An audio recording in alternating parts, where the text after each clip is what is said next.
કદાચ તમને એવું લાગતું હશે કે જો આપણા કિસ્મતમાં હશે ને તો તે ચાલીને આવશે, તો તે ખોટી વાત છે બિલકુલ એકદમ સાહેબ। કેમ કે જો તમારા નસીબમાં હશે ને તો ચાલીને આવશે એવું નહીં બને, જો તમારા નસીબની અંદર હશે ને તો તમારે તેને પામવું પડશે।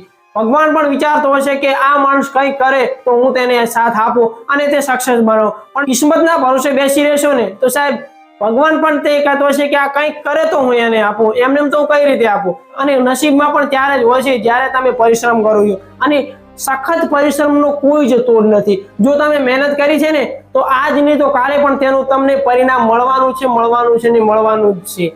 એટલે મહેનત સખત કરતા રહેજો। અને કદાચ તમને એવું લાગતું હશે કે તમારી આસપાસ રહેલા માણસો જો સક્સેસ થઈ જતા હોય તો તમે મહેનત કરવાનું છોડી દેશો અને કહેશો કે મારા કિસ્મતમાં જ નહોતું તે મને ન મળ્યું, અને તેના કિસ્મતની અંદર હતું એટલે તેને બહુ જ સરળતાથી મળી ગયું, પણ એ વાત સાચી નથી।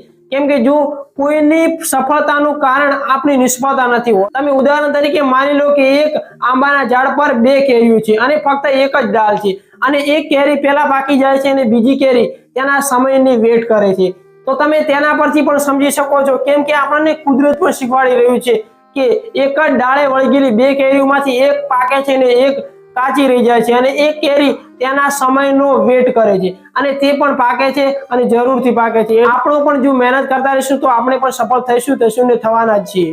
અંતમાં એક લાઈન યાદ આવે છે એટલે કહી દઉં છું कि किस्मत बदलने वाले वक्त नहीं देखते और मेहनत करने वाले कभी घड़ी नहीं देखते।